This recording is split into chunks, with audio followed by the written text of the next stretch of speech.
in VR, you have unlimited options. You can be more creative. But in VR, you cannot do it like this. You need to prototype and co-create with your users, because in the VR community, the users are willing to pay much more for a better experience, but they're expecting better quality. We iterate a lot to find a way that it's effective for the users. To create prototypes just for internal builds and create content from them, put it out on social media and analyze the audience reaction to it and kill it if there's no engagement. Hello everyone, and thank you for joining. Today we have two very special guests from Cluj, Cosmin and Ovidiu, who are working on a very interesting and special VR app called Brain Symphony. Let's jump right into it. Cosmin, please tell us a bit about yourself. Hello TV, thank you for the invitation, first of all. My name is Cosmin, I'm the founder of Brain Symphony together with Ovidiu. As some personal background, I have a background in engineering but also in gaming industry, especially in the mobile gaming. Around about 10 years overall experiences in the field of engineering and gaming, but also I have some research and development related to the VR, especially in the rehabilitation field. All right, thank you. And Ovidiu? Ovidiu, the co-founder and CTO of Brain Symphony.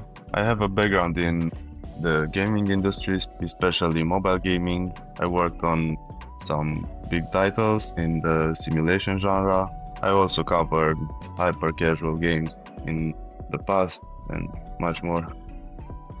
Wow, that's very interesting. So both of you have experience previously mostly on mobile games, right? Yeah. Before switching to VR. Yes. Wow. Ovidiu has more experiences in mobile game than me, so he can deep dive a little in the subject. And I'm curious, what made you switch to VR in this case? So yeah, we see a very good opportunity for the VR in the past 5 years, especially for Europe and US, because the hardware is evolving very fast, but also the platforms are very available, to say like this, for the developers. And in the mobile gaming right now, a lot of changes are coming related to the stores especially, and how the organic traffic is redirected to the different type of application and games. But also the competition in the VR, it's smaller, but it's much more well prepared, to say like this. And yeah, we see an opportunity in entering in the VR right now. Maybe in 10 years from now on, the market will be so mature that you will face different issues to enter in the market. Interesting.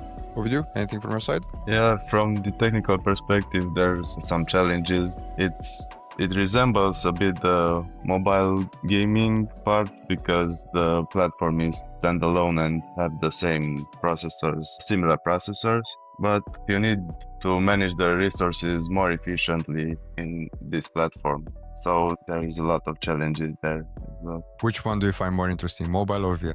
VR for sure. The input system is so different. We are more familiar with the mouse and keyboard controllers, touch inputs, and in VR you have unlimited options. You can be more creative and so on. Okay, thank you for that. Well, let me share in the background the video presentation of your game. It's on Meta. So it's called Brain Symphony, Relaxing Wellbeing. And please tell a bit about this VR experience. What is this about? Cosmin? So yeah, we have different type of realms in our application.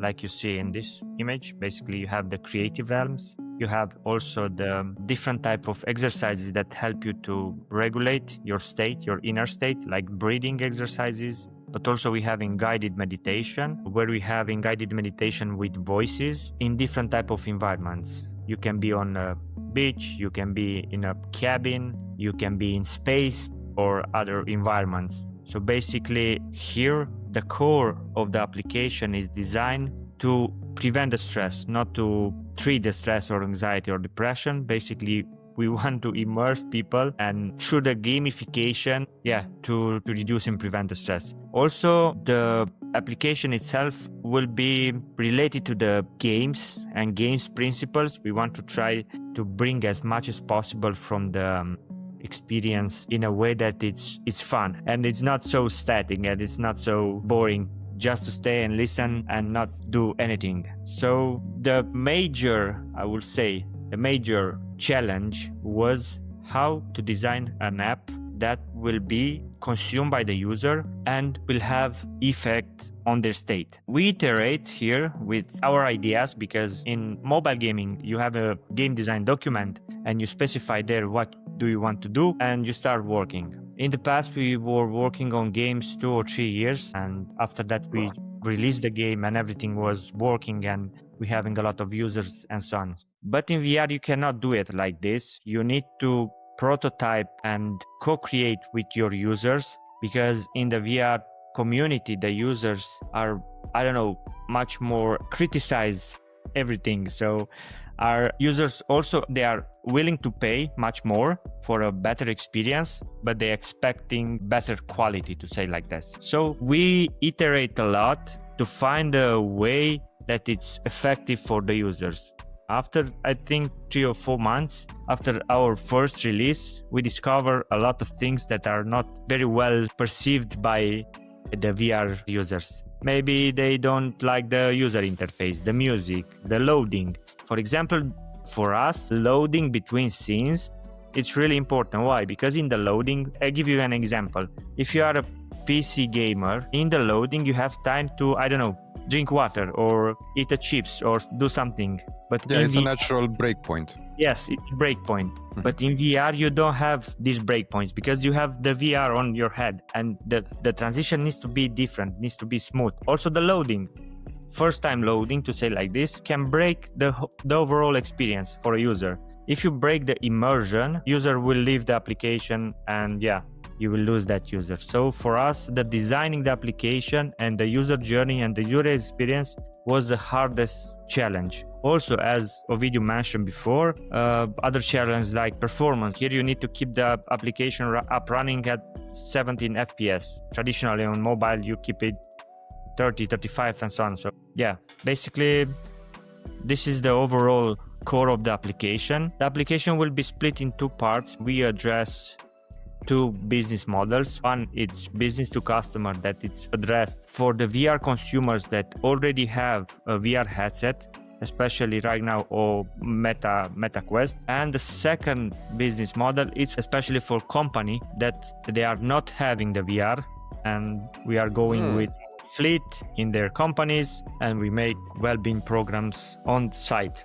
Interesting. Yes. That's a very interesting way of going in the business model. So for the consumers, firstly, right, who have a headset, as you said, and then for the business side to promote this as a corporate well-being app or something like that? Is that, yes, will be a tool for the well-being in companies. It's very, from my point of view, this is a very, very interesting experience. And as I'm seeing these pictures and these videos here, I'm seeing them for the first time, by the way, on your store page. I see you've added a lot of content, because I've tried your app, I think 1 year ago when we first got in contact, Cosmin, and I found out about your app. I tried it, and I know you had just one experience there.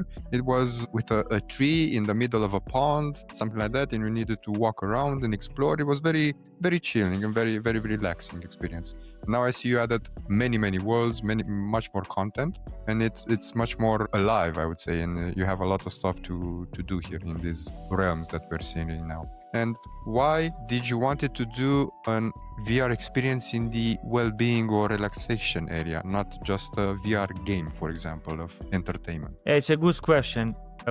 This is one of our unique selling points, to say like this. 21st century's issues are related to the stress, anxiety, and depression. So we see the gaming are also put in the part of addiction. The gaming industry is quite toxic, to say like this. Especially the free-to-play area, because it's an attention trap. They all require our attention, and it's beginning addictive to the mind.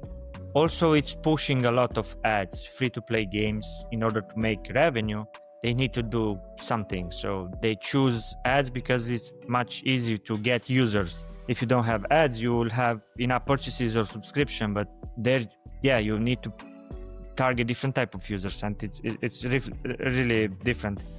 We're having experience in games, we have experiences in different type of technologies, and we say, okay, what we can do with technology, with our knowledges, with our experience in games, and put in a form that can be effective for the users. And after we did a lot of research and so on, we discovered a couple of applications that are quite old in the market. I will not give the names. And also they are not having these gamification elements. And we say this is a good opportunity to enter. We choose wellbeing after, we define that we really solve a problem, not just a challenge. Because this is also our mission in the end. We want to solve a problem and leave something better in the market. Very interesting what you said here. So this makes it more on the app side than on the gaming side. Because as you said, you want to solve a problem. This is what exactly apps do. And from my point of view, the difference would be between apps and games. App solves a problem, as you said, and games give you a problem to solve. They demand for you to spend time in that experience, for you to actually do something there instead of that application or that experience to provide you with an answer or a solution. From your point of view, Ovidiu, what excited you most about this project when you first started with it? The same thing excited me, but I wanted to add something. The difference between the traditional games in what we have, because the app also contains some mini games, and the thing that they are trying to achieve is only for the users to only enjoy the experience. They are not pushed to achieve a score or so no competition. No competition, it's only for the experience, so you can use it in order to relax yourself, to detach from the real world stress and so on. And in some point it works better from our testing because we weren't used to some types of with this kind of experiences because of our past work. Okay, let's get on the technical part. I have some technical curiosities here. Maybe Ovidiu. So I'm understanding you are the main developer, Ovidiu, right? We have more developers, but I'm in charge with it. So okay, so you're a larger team. How many are you?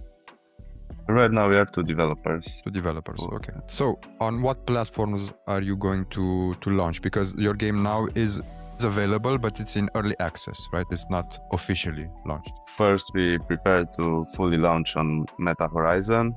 And after that, we plan to launch on Pico. It's a direct competitor to Meta, but they have other markets. And after that, we are looking at PlayStation VR and Steam VR. Oh yeah, you're right. I forgot about Steam VR. Yeah, I'm guessing when the new Steam frame, it's called, the new Steam headset will launch, that would be a very interesting distribution market for you to grow, right?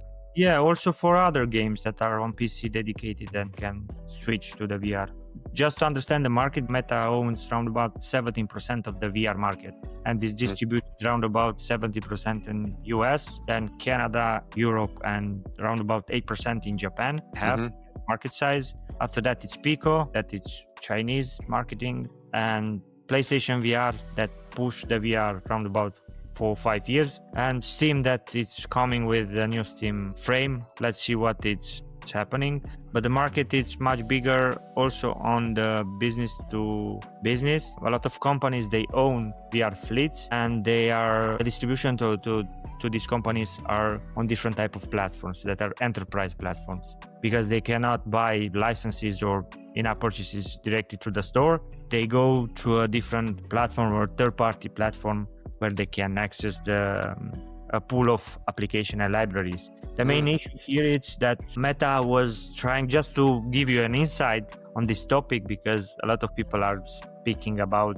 the Meta slowing down the VR and so on. It's not slowing down the VR. Basically, for us as a developers right now, everything that it's happening on Meta ecosystem, it's in our benefit. So they try to push some sort of in-house worlds. Basically, it's just to imagine, they try to make a Roblox on the VR in-house, but the adoption of the VR developers, but also the community, was not so happy with that. The quality of the application, the mechanics and so on, as I said before, the design of VR application is quite hard. The user experience is quite different. I don't know, I give you an example. Transition from one scene to another. If in a traditional mobile game, you have a press of the button, here you can have, I don't know, a door opening or a portal entering and so on. It needs to be more natural.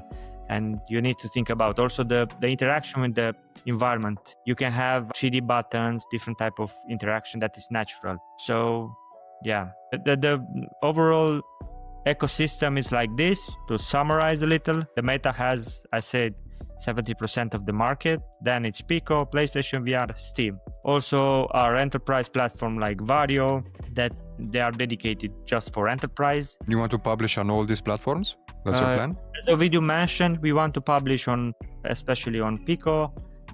Then we want to try on Steam and PlayStation VR, at least to see what it's the impact there. And after that, we think about the business to business platforms. That's very interesting that you have these two pillars of direction. Are you considering a business model where you also provide them the hardware plus your application? Yes, these companies that already have the VR hardware are using third parties like ArborXR or Portico. Basically, these platforms, you publish your application on that platforms. It's like a Netflix, and the company, it's buying maybe 3 licenses or 10 licenses or 20, and they already have the VR headsets, and the people from the company can use it. Okay, now I understand the model.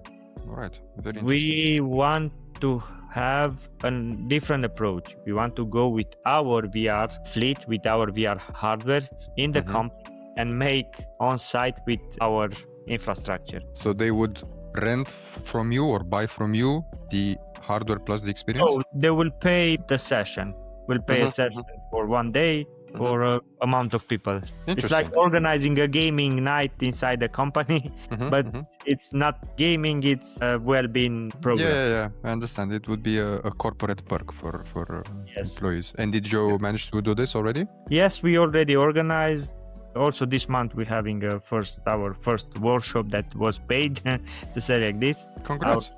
Customer, thank you. And we are in open discussion with other companies that are interesting about the approach, and it's not a high priority right now for us. We want to finalize the final launch, and after that to go with this approach. Okay, very interesting. Imagine that the VR right now in Romania is like PlayStation in 2006. You know a friend that has a VR and you try it. It's not so popular. You need to go with your VR and so on, so show to the people. So it's quite hard in a market where people don't understand a lot about the technology, about the headsets and so on. But also it's really interesting, the impact. Everyone who tried the VR, not only our app, but the VR in general, in general, it's that's an interesting point that you said there, because this gives you a big opportunity. This still is an emerging market, and you have very little competition, and you have a lot of room to expand here. I'm curious on the technical side. So since you want to publish on all these different VR platforms, what game engine are you using? It's made in Unity. It's made in Unity, and you can publish also on Quest and on Pico and on Steam, of course, but the rest of them, from Unity? Yeah, it's compatible with all the platforms. That's really amazing. I also use Unity for mobile. I didn't know it had this capability for VR publishing also on many other platforms. That's great. Yeah, imagine that the VR, especially Meta, it's an Android at the base. So it's a phone with 2 headsets, and it's the same architecture as Ovidiu mentioned before. So Unity is cross-platform. This is also the Pico hardware is the same as Meta in terms of architecture. Android at the basic. And after that, on the PlayStation side, we will see the challenges there. Yeah. Well, considering these challenges, Ovidiu, what do you think are the challenges of making a VR app or game from your point of view? So transitioning, let's say we have someone who is interested in making a VR, they never made one, they're doing a casual mobile game now and they want to switch to VR. What are the challenges that someone would expect? So besides the inputs that are different, the performance is the biggest issue, as you cannot have frame drops or stutters or things like that in VR, because you can give the user headaches or other things. Yeah, motion sickness would be the main motion thing, right? sickness. Okay. And how do you solve this? Does Unity provide you with some easy way of doing it, or do you need to dive deep into the code? You have to use the code properly in order to optimize the app, but you also have some profiling tools that are really efficient in Unity, and you can see at any moment what happens there and what you can do to optimize the resources. Okay, thank you. I'm very curious on how did you create, well, if we can say level design, can we consider, do you have level design here? Since it's just a relaxing experience, it's not Yes. It is basically you gameplay? have level design at level of scenes. Mm-hmm, It's mm-hmm. not overall level design. We don't not keep consistency between environments. So this is the main interface, right? Where you go into different worlds. Is that correct? This is the Yes, menu. yes, this is the menu. And then you enter in the art world, Art studio, right? for example. Here you have the painting side. And yeah, basically here you have different type of painting activities like 3D painting, 2D painting, but also you can customize your art studio. You can put objects whatever you want. You can play around with, I don't know, paintings and so on. But also you can sit and just relax and listen music and do some sort of breathing exercises, for example. But the Wow. level design, it is at the level of how the scene are looking. If you are going maybe on another example, we can show you. This is more abstract, basically. Here you are living in the cosmos, and you Mhm. have a central point that it's in your face, that it's your direction, your focal point, and you're having some sort of 3D lotus that are turning around, and you are sitting on a platform that are giving you safety because in space you are feeling uncomfortable when you're staying Yeah. in a place that is not grounded. But I'm very curious to try this experience. I would love to experience how it would feel like to be weightless in space. I'm interested in that. At level design in the VR, the skybox is quite really important. If you're having an open world scene like this, half of the field of view of the user will be the skybox.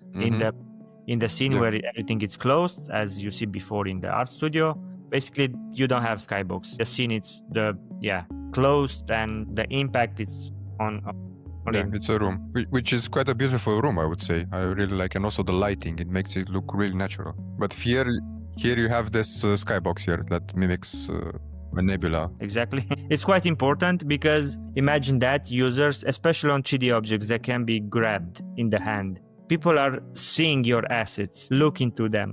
They are close to the walls and see the textures and everything. So the details in VR, especially on the assets, it's really important.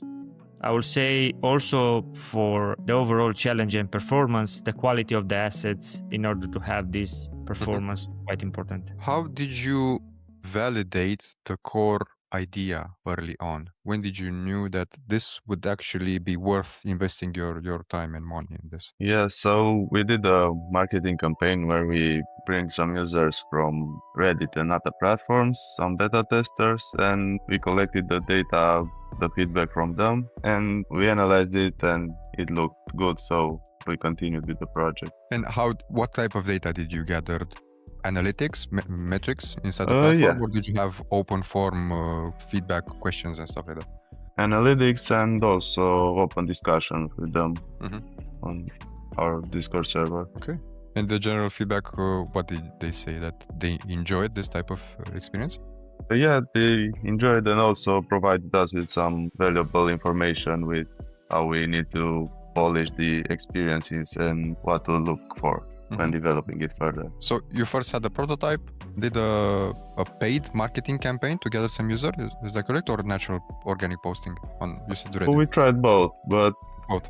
the natural one gave us better results Okay. in the beginning.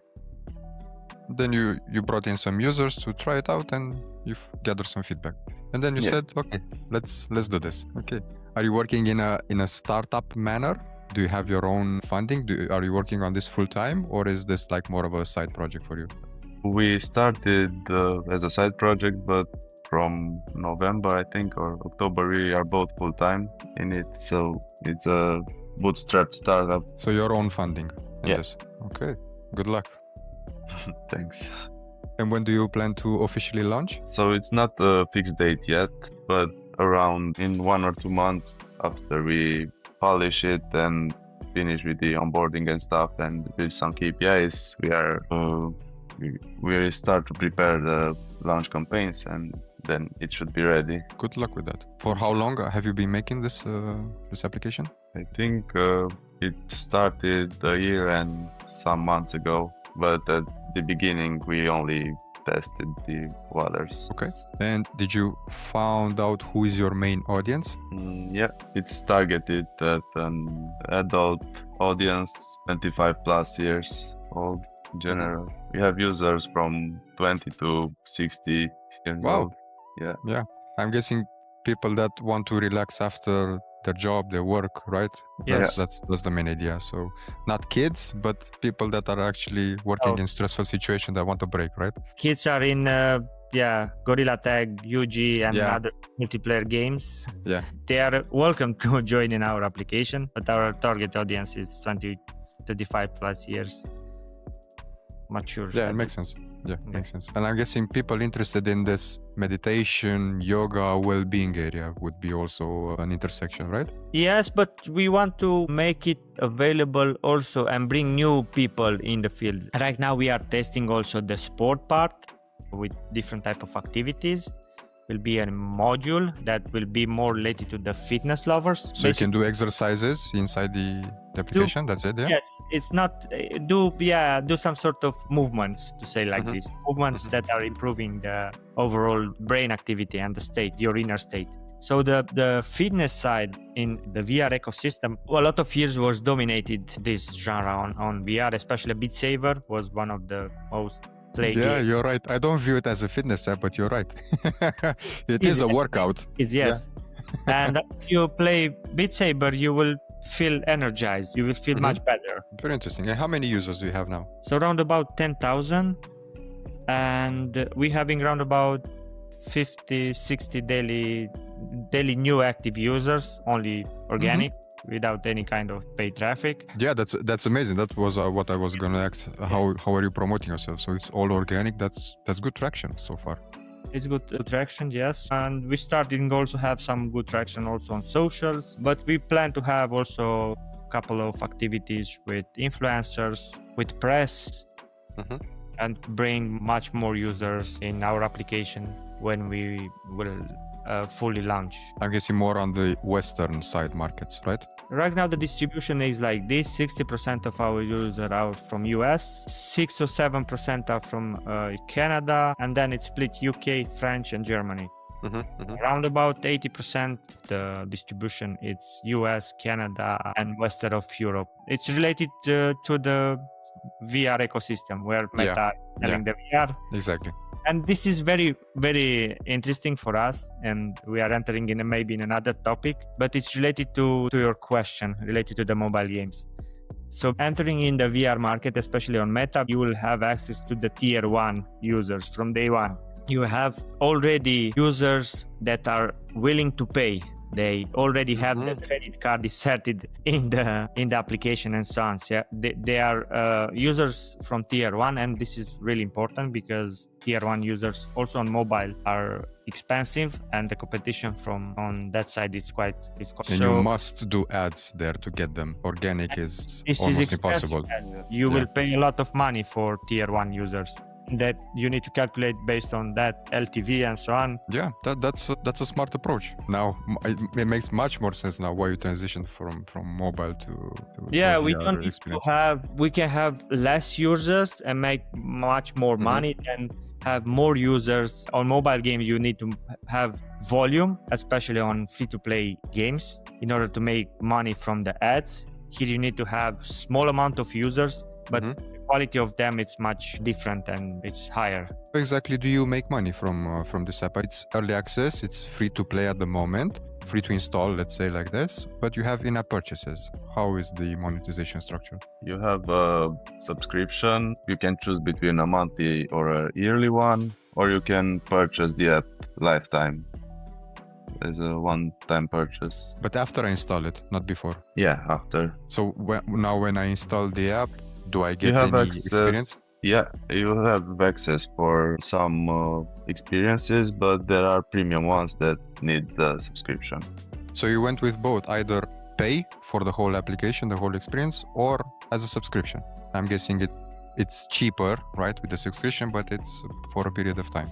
Is that correct? Yeah, and we plan to also include the free trial for a subscription. So from the data that you have so far, people are more inclined to pay for the whole experience or to buy a subscription? From the data, they like the idea of paying one time, as subscriptions are a factor of stress, to say, for a lot of people. Subscriptions are stressing people out when they want to relax in your application. Yeah, I would imagine.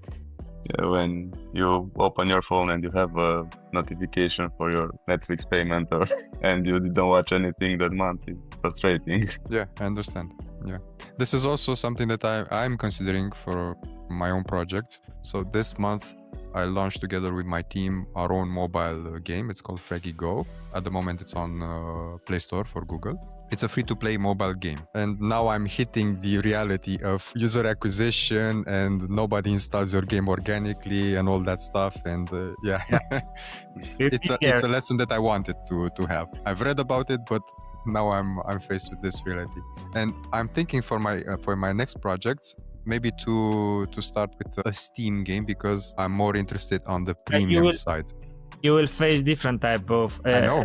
If you see from your analytics, around about 80% games, they are not producing just to pay the tax for Steam. So on Steam, the level of games there, it's quite competitive. The Steam is quite hard right now, for my perspective. Yeah, I'm not saying it's easy. It's also a saturated market, but the monetization model is different, since it's mainly on premium games. There are free-to-play games on Steam also, but it's mainly on the premium side. And I'm interested in exploring this business model, because the equation, it would be simpler. You have chances also to be discovered organically on Steam if you are in trending, but also from ads or other influencers, streamers, other areas. You bring in traffic to your game. They pay one time for your game, and then that's it. You don't need to harass, let's say, your player. Please keep the game open, watch an ad. Please keep the game open, watch an ad. And then you need to buy a new player to keep them and replace the one that left. From my point of view, this whole idea makes things a bit easier. From my perspective, if I coming from the gaming industry, from the mobile gaming, to start a new project right now, I will consider also Nintendo as a console, because also they're very quality consumers where they are willing to pay, and the overall application are quite similar to Steam and other platforms. It's just my opinion. So for me right now, to see, I'm seeing Steam very hard market to enter, to say like this. Ovidiu, what would you say was the most challenging or hardest part of making this application so far, from your point of view? So a challenging part was the transition from the gaming space to the app space, as we are trying to achieve different things, but we naturally went for our past experiences. So we treated some areas of the app like a game, and that didn't work out. Yeah, that makes sense. So you need to switch your mentality on. Yeah, our mindset. How to approach it. So you switched from gaming for a game more on the product side. Would that be correct? Yeah. Interesting. And how was this for you? Was it an easy switch or some struggles? There were some struggles, but they're part of the process, and it was very interesting. We discovered many new things, and not only in the design space, also from marketing and other areas. Yeah, marketing from day one. Our advice: start marketing, start prototyping, and show to the community what you are doing from, I don't know, from week 1, week 2. See if you have traction, see if you have people interested to enter in a beta testing program. Co-create with your first early adopters. Ask them about what they like it, what they don't like it, and co-create with the community, because this is really important. So the users involved in co-creation, they bring friends, they will recommend you, they will post about your game, your experience. If you are staying 2 years and building, and after that a fancy trailer, you are not Rockstar waiting users for your games. Post on Reddit, on X, on TikTok, Instagram, everywhere. Make forms, bring users, early adopters, and so on. So for us, this was the biggest lesson that we learned. Fantastic. Thank you for sharing that. I fully agree with you. So in parallel of building your game or application, you're building a community, right? Yes.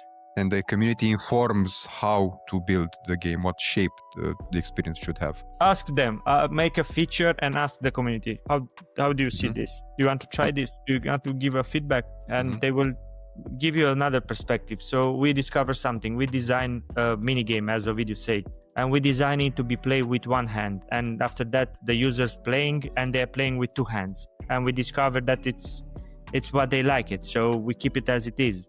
So a lot of things coming from their side, especially in the VR, it's quite different because you don't know how the people are using your application. For example, another important thing about the VR experience is its sound. Basically, in VR, you have possibility to You're right. sound. You're right. Because, Yeah, sound is important there. Yeah. Shit is specialized. As in reality, you can have a sound that is coming from the left or from the right. You can guide. Yeah. Because you are in 360 space. So the sound in VR is quite important, and it's quite a factor of immersion, and it's really important to keep in mind. I understand. Wow. As you were speaking, I realized that this whole VR platform or VR market could be how gaming was 20 or 30 years ago, where at the beginning you didn't have much games available and you created, if you could, an experience, a game with your community, and you grew the community as you grew the game. And this way you have fans, I'm guessing, right? You still have people who have been with you maybe for a year, right? When you started prototyping. Yeah, we have beta testers. We're having we're having kind of people that are together with us and providing us feedback. But yeah, as you mentioned, this is an approach that it was in the gaming industry back before, and right now the VR ecosystem, it's about the communities, because the VR lovers are less than other, I don't know, mobile gamers, PC gamers and so on. So also the community are much more engaged or close together. So from what I'm hearing, this sounds like a formula for future success. I would say you already have a growing audience who is with you, who is interested in this product, in this application.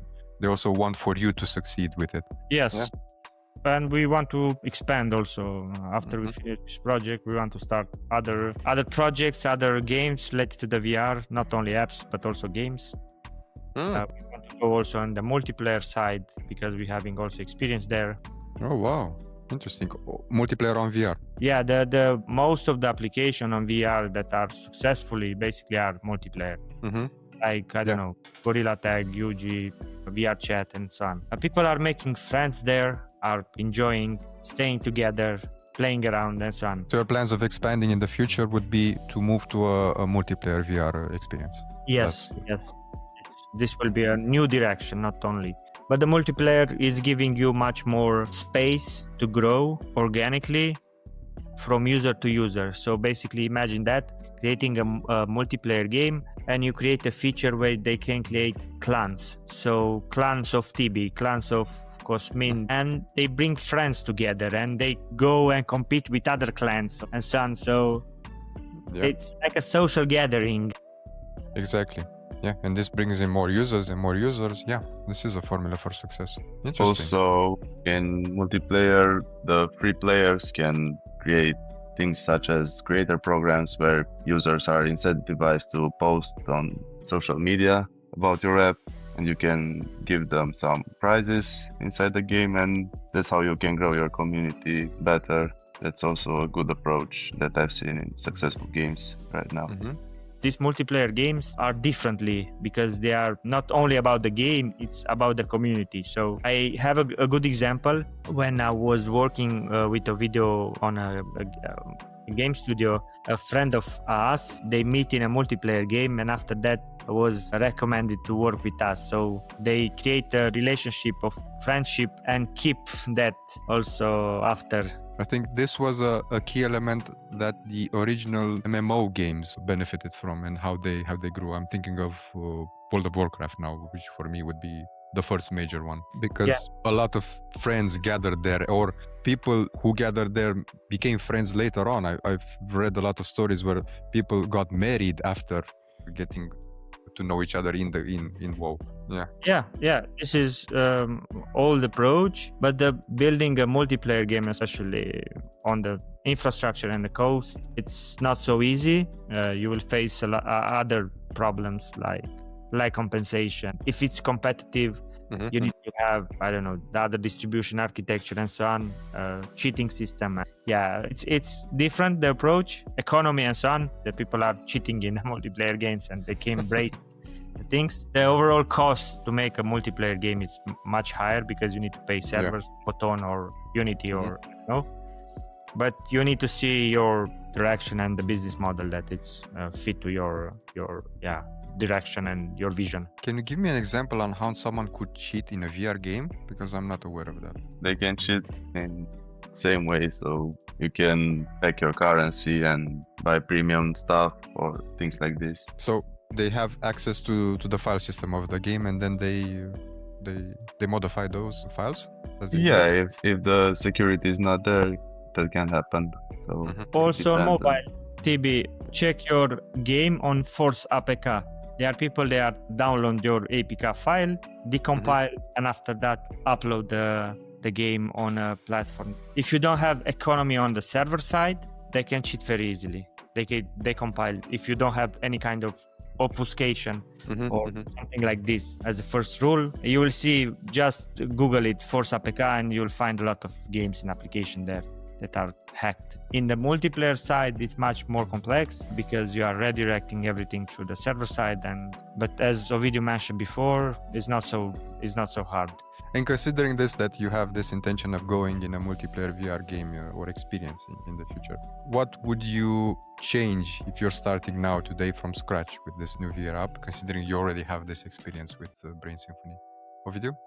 So what we plan to do in the future is to create prototypes just for internal builds and create content from them, put it out on social media and analyze the audience reaction to it and kill it if there's no engagement and stuff, and move to other idea. So no development until that is validated. Perfect. That's perfect advice. That saves a lot of time and a lot of money and a lot of stress for many developers. Yeah, that's a hard-earned lesson, I guess, right? Yeah. We hear about it, but when we're starting, you almost have to no feel one it. does it at first. And I did a previous episode with Matteo, who is the developer of the game Paddle. I'm gonna add here down on YouTube the link to that video if anyone wants to watch it. He prototyped a lot of games very fast, and immediately after he prototypes them, he puts them on TikTok and on Twitter, and he validates the core idea. And in 24 or 48 hours, if he gets thousands of likes on that video, then okay, I'm gonna spend a few months to actually build a demo on it. So he goes in phases. Then he publishes the demo and again puts it on social media, sends it to streamers. If they like it, then he says, okay, now I'm gonna make the full game. If not, obviously he kills it and switches to a new idea, and then again he validates. And in that case, he already has the confirmation that someone wants to play his game. Obviously it's not a perfect guarantee, but there's confirmation of interest there in that game. So I'm very happy to hear this from you, that you have this mentality. This is something that I'm working on to change on myself also with future projects.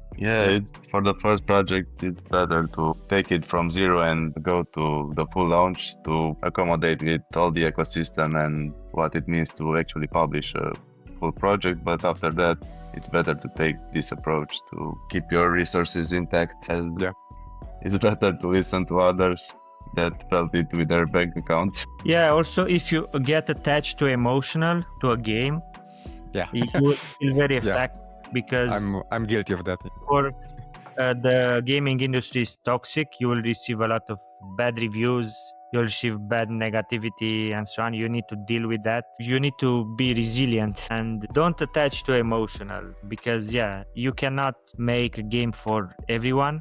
This is for sure.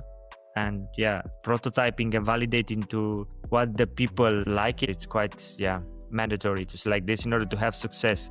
If you want to make a game that it's played only by you and your friends and a couple of users, go with fully involvement in your idea. But from my point of view, this is very well put what you said there.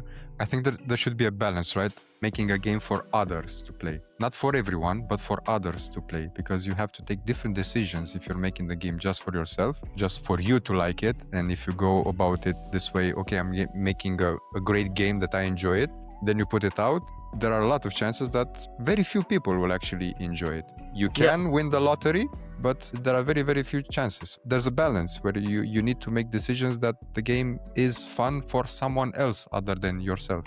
What do you think that balance is? I think the balance is in both sides. So you need to have also your satisfaction to put your hand to that game, to that project, and to like it, to enjoy it, because otherwise you cannot have a good game, a good product, a good app, but also have a big impact to a larger amount of users. You need to take in consideration both sides and put in balance the benefits in this way. So first, you need to like the project, to enjoy it. I see a lot of projects that are never launched, just leave it in Unity with a build and so on.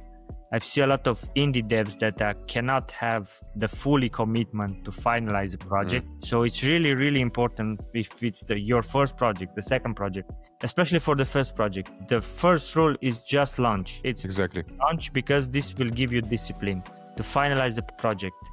It give you discipline to understand the platform, to understand the user, to understand what is happening in the user acquisition. Okay, and now I need to make money. How I do it, to think about social media. You will say, okay, I like to build and develop in Unity, but it's not only that. It's to show to the people and make marketing activities and discuss with people and post on social and so on. So yeah, it needs to be in the direction where you follow an idea, follow a thing that you are believe, and it's impacting also the user and the community. Yeah, perfect. Thank you for that. I agree. And yeah, these are also lessons for me. Thank you for sharing. Okay, we're coming close to the end. In closing, where can people find out more about you or your game? I'm going to drop some links in the description, but please tell us. So right now they can find about it on our website, brainsymphony.tech, also on Meta Horizon, and they can join our Discord server if they want to join our community. Okay, let me put up your website, Brain Symphony. Master your mind. I like this one.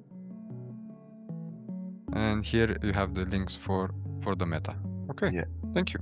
Well, in closing, is there anything that you would like to share that you think it's important for the viewers to find out about your application or your journey or video? I want to share a thought for all the audience. It is that they need to take time for themselves and their mind, as life is so stressful. And I'm hoping that your app will help on this area. Thank you. Yeah, thank you. And I'm gonna install it also. I have a Quest 2.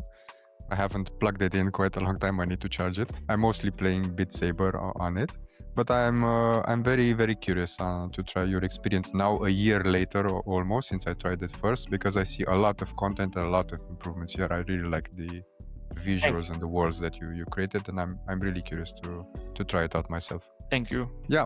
All right, I have one last question now. It's a tradition that I've started from the very beginning. There's a question that was left by the previous guest that I had. In this case is Rob, who is making and launching. He has launched this month the game Light Cube. He left a question for the next guest, not knowing who the next guest would be. And I would like to ask you his question. What signs are out there that you're aware of which makes you think that your game or your application will succeed? Ovidiu? So I think that it is the target audience's response to your product. Okay, yeah, fair enough. That's important, right? Cosmin? For me, the retention and active users, it's a sign that people are enjoying, but also interaction with us on social media and what we are posting. We see their engagement and we see their traction to follow along. So these metrics, active users and new users and retention are the key elements that are telling us it's good and the direction is good. Thank you for that. And this wouldn't be possible if your application wouldn't be already available on the platform. No. If you're still be in development and nothing available, you wouldn't get this data.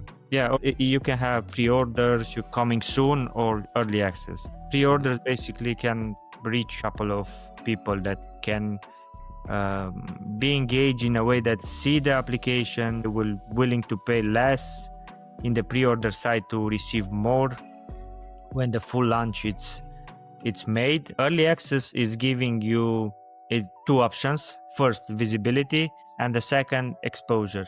But you will take some risk. You will have an application in phases of development where people are coming, seeing something as not finished, and they will give Yeah. you a review and say, Because it's wow, not finished, it's not polished. Yeah. yeah, it's not polished, it's not. So you get exposed, you take this risk, but you also take data and learn about the data and so on. Meta was changing this.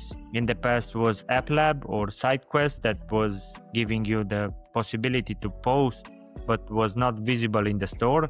They changed the visibility from the App Lab in the early access around about 2 years now. And yeah, this is a good option for launching a VR app and validate and kill the app if it's, or the game if it's not working. Okay. Thank you for that. I really enjoyed our conversation and our talk. Thank you for your time and sharing your journey. And I wish you all the best and all success with this application, Brain Symphony. It's really interesting. And I think you really found a very, very interesting niche that gives you an opportunity to grow and expand. Yeah, also thanks for inviting us. My pleasure. Right. Bye. Have a good day. Have a good day. Thank you. Bye.